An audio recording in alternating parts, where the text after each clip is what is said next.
Olá, meus queridos amigos e amigas em casa, tudo bem com vocês? Fala, família nerd. E aí, sou Elias Santana, professor de língua portuguesa. Sou Fabrício Dutra, professor de língua portuguesa.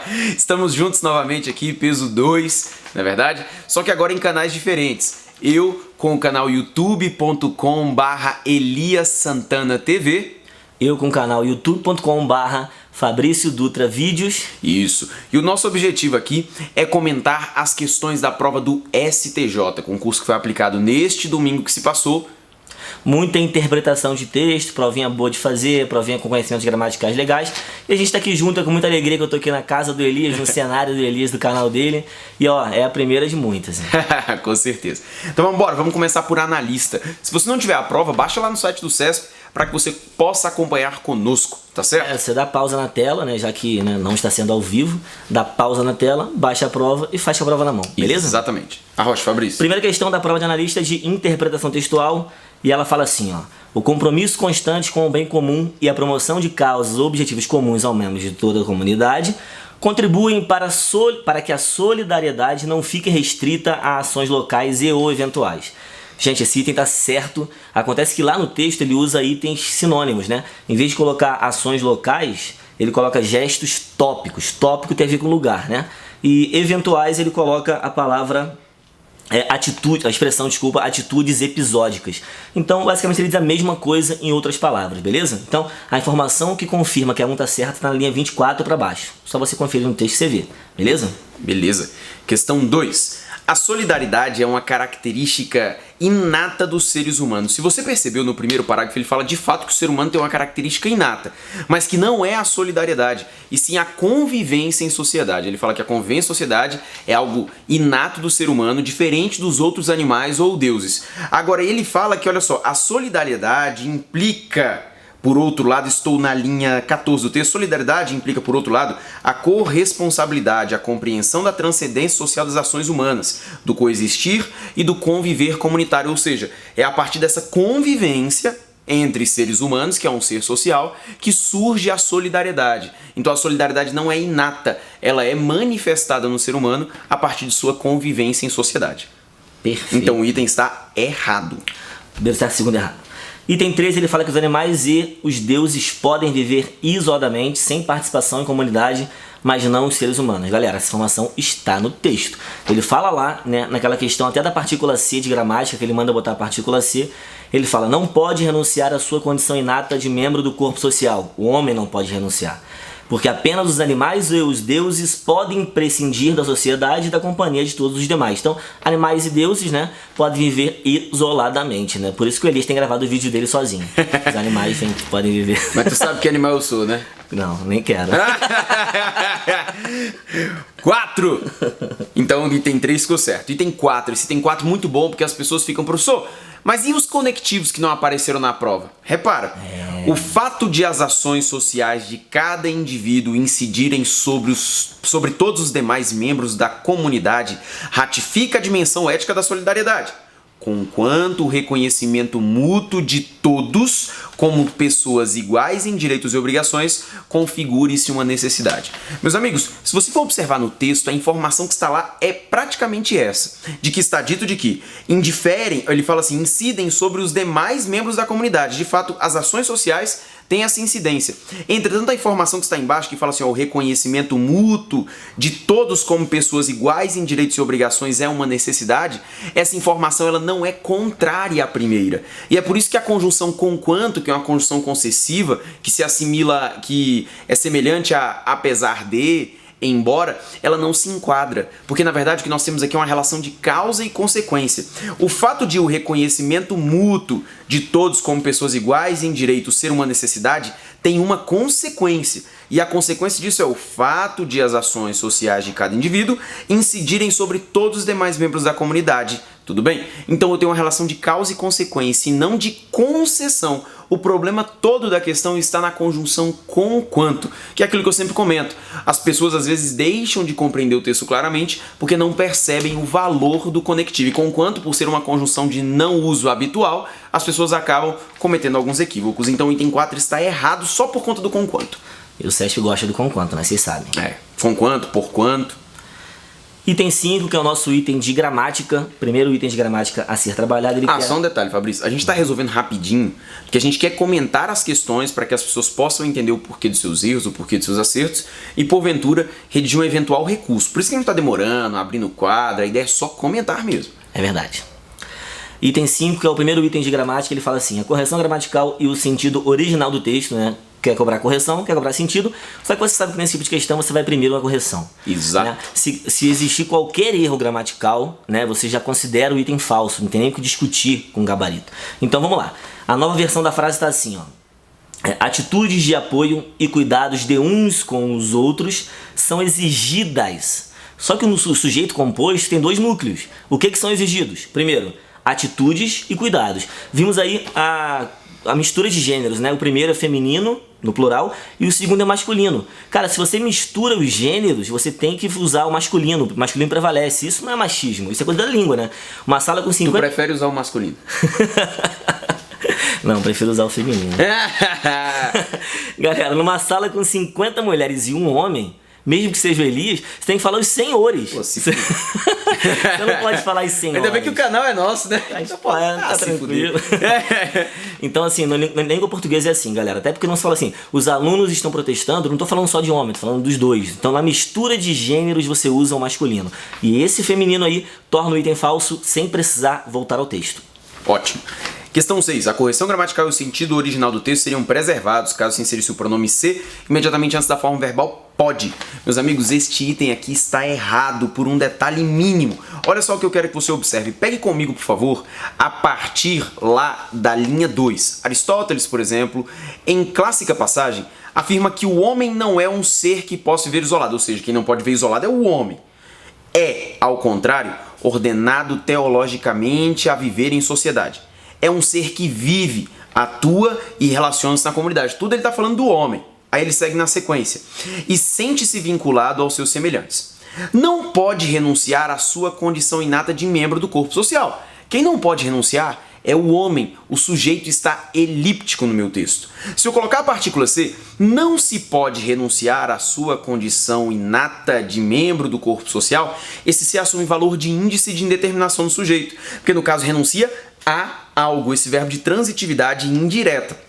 Então esse ser seria empregado como índice de determinação do sujeito. Mas só que o texto inteiro expressa um sujeito, que é o sujeito, o homem. Então lá no texto ele fala assim, o item, a correção gramatical e o sentido do texto seriam preservados? Não seria o item errado. Perfeito?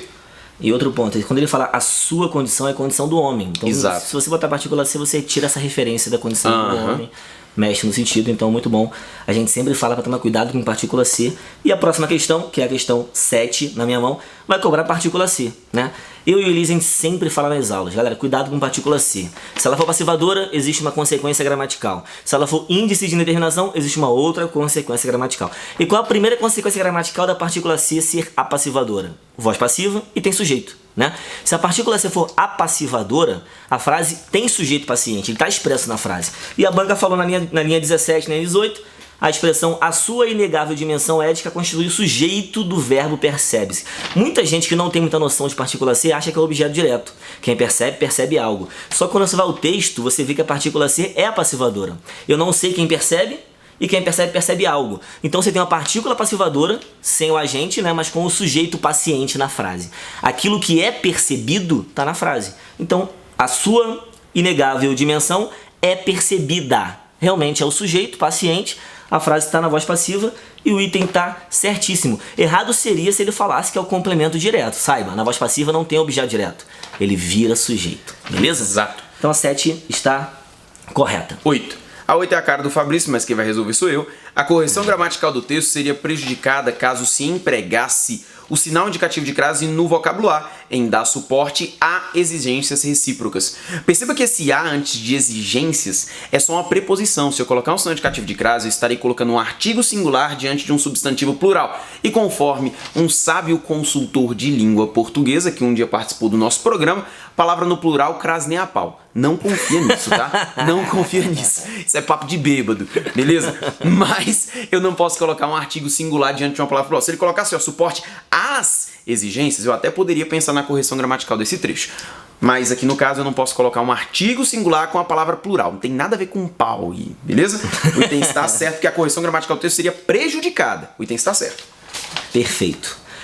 Item 9, que é o item de texto, né, interpretação, ele fala menção à Bíblia, no final, lingorante aí, ó, caiu na prova, o jurista está fazendo lingorante direto, caiu na prova.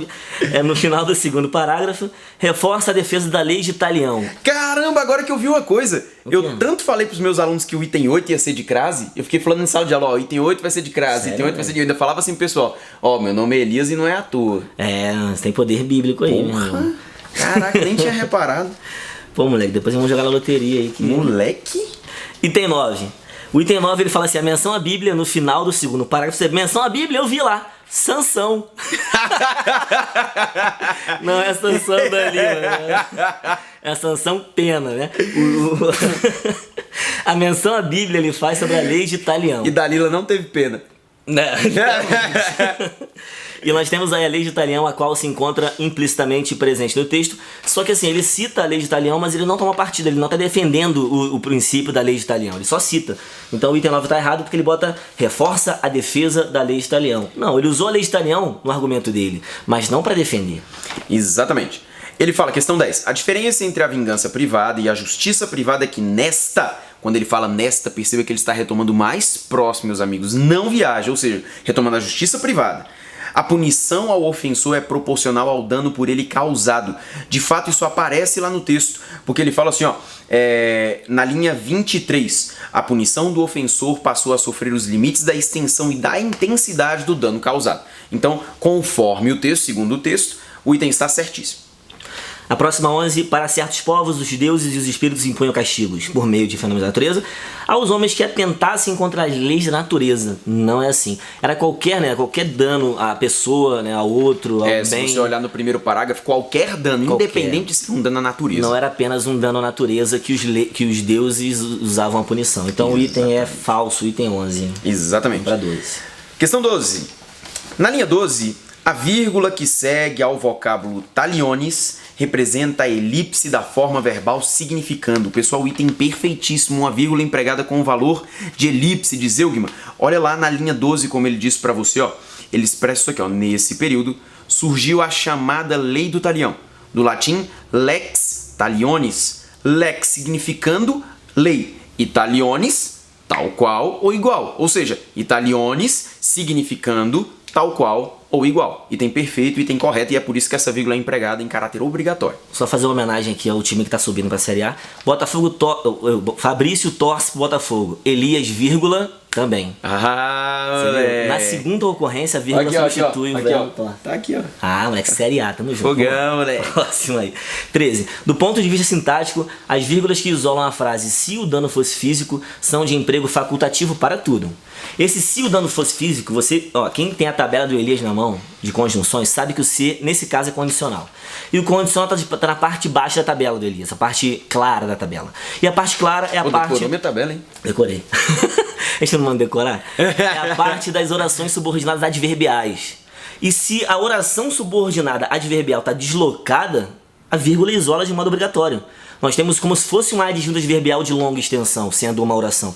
E ele fala que as vírgulas são facultativas. E o pior, ele fala assim, tirando só a primeira, tirando só a segunda. Galera, nem se fosse facultativa, você tiraria só a primeira. Se for facultativa, sai o par das vírgulas, né? Não só a primeira. Então o item é errado já nesse conceito aí. Perfeito. E no último ele fala assim, ó, questão 14, a substituição das formas verbais deixou, corresponde e passou por deixa, corresponde e passa, respectivamente, mantém a correção e a coerência do texto. O item é certo, meus amigos, porque eu posso usar o verbo no presente para fazer a indicação do passado histórico, não é verdade? Que é o caso que ele coloca lá no texto. Olha lá na linha 21. Ele fala bem assim, ó.